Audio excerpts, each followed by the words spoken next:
Well, the first thing to note is that you can be for markets without being against redistribution. Hi, I'm Nick Gillespie with Reason TV, and today we're joined by Erik Angner. He's a philosophy professor at George Mason University and the author of the 2007 book, Hayek and Natural Law. More recently, he's written an interesting article in Politico about why Friedrich Hayek would be in favor of centralized healthcare or nationalized healthcare. Erik, thanks for joining us. Pleasure. Talk a little bit about this. This is some months old, but you wrote a piece for Politico, which is interesting from a libertarian point of view because you actually point out that Friedrich Hayek, one of the great patron saints of contemporary libertarianism, actually was in favor of things like nationalized healthcare. He would have been in favor of mandates, I think. The first thing to know about Hayek is that he was actually for redistribution. So this doesn't sound like the sort of thing somebody like Hayek might say. You might think he had a stroke or made a mistake at some point in his writings, but this is actually a theme that goes back his entire career.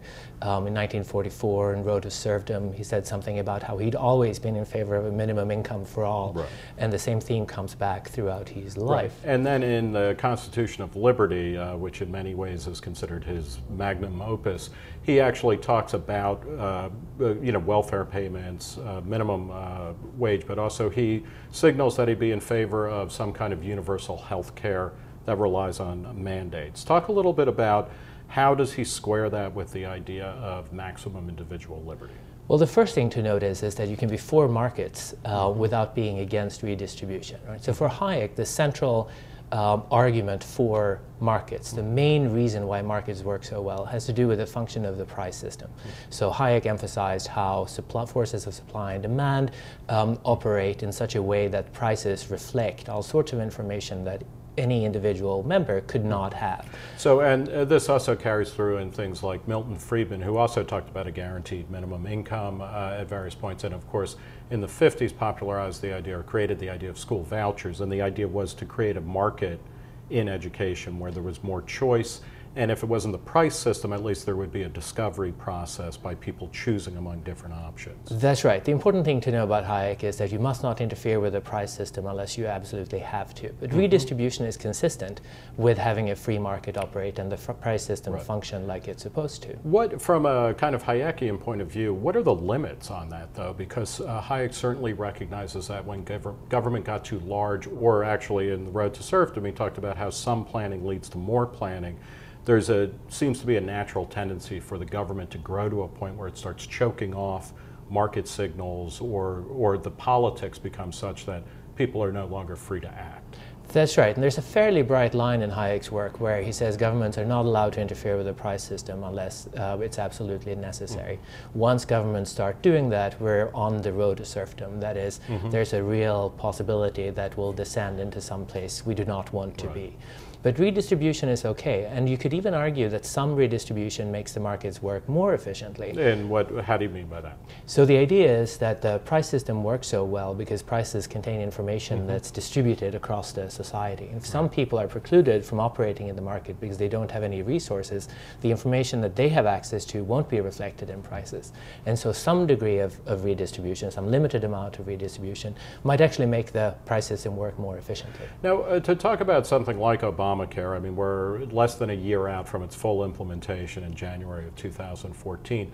One of the things that's striking about it, though, is that it does have an individual mandate, which was very controversial, had to go all the way to the Supreme Court before being, vetted as constitutional. There are all sorts of ways in which the price system is massively distorted in Obamacare. So, for instance, the spread between what insurers can charge people over 60 versus people under 30. Currently, that's capped at about 5 times the average difference. It's going to be capped at 3 times, which means that younger people are going to be paying more for insurance, older people will be paying less. Is that kind of violence to pricing something that would invalidate, healthcare reform from a Hayekian perspective? That aspect of the law would be completely out of the question from a Hayekian perspective. The idea of price floors or price ceilings or price controls at all would displace the function of the price system. What is consistent with the Hayekian vision, I think, is this idea that you can distribute resources from people who have more of it to people who have less of it, and that you can mandate people to purchase health insurance. Hayek does not spend a whole lot of time talking about this, but I think we can fill in the blanks. So he's concerned about the minimum income for all. He's concerned about everyone having access to basic social services. And he proposes mandates essentially as a way to get around this. Why would he have done that? Well, the ideal Hayekian system would really involve cash transfers to the poor, and they would and these specific things, I mean, it wouldn't be food stamps, it would be here's cash, buy food with it, buy cigarettes, buy health care, whatever you want with exactly, because that way the poor would be maximally free to spend the money they receive.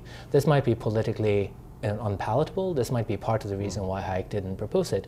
But the other thing to note about healthcare is that most people who can afford it actually buy it. Right. And so by giving people money and mandating that they buy health insurance, you're not too far off the target. Why are you interested in Hayek, and how do you see him fitting into a broader range of political philosophy that goes beyond libertarians?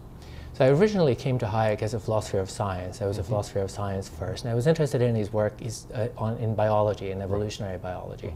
So Hayek has this theory of group selection as an essential part of his project. I was originally interested in criticizing that, but then as I read more and more about Hayek, I realized what an interesting and multifaceted figure he is. And I actually ended up a lot more interested in his work on information and knowledge, which is what we've been talking about. Do you define yourself as being on the right or the left, or how do you characterize yourself in an American context? I don't really use those categories. I think they're unhelpful. I have very strong libertarian leanings, although I also see a role for redistribution. I see a role for social services, much like Hayek did. Do you find Hayek at various points has been the bête noire of people on the left, and at other times people, especially on the left, have reached out and said, you know, this is a guy who has something really powerful to say, both to people on the progressive left as well as on the free market right. Do you see Hayek as a useful person to kind of pull together a new consensus that might get us past some of the sticking points of 20th century political philosophy? Absolutely. He's so much more interesting than both his critics and his admirers sometimes let on. I get the sense occasionally that no one reads him very carefully because there's so much material there. And I think you're absolutely right. He's offering a vision of a middle ground. He's allowing classical liberals to say to their leftist friends that yes, we're also in favor of redistribution. There's a role for that, but there are certain bounds that we've got to stay inside. And I think that might help us overcome some of the most vicious divisions of contemporary American politics. Well, we'll leave it there. We've been talking to Erik Angner of George Mason University. He's a Hayek scholar. His 2007 book is Hayek and Natural Law. For Reason TV, I'm Nick Gillespie.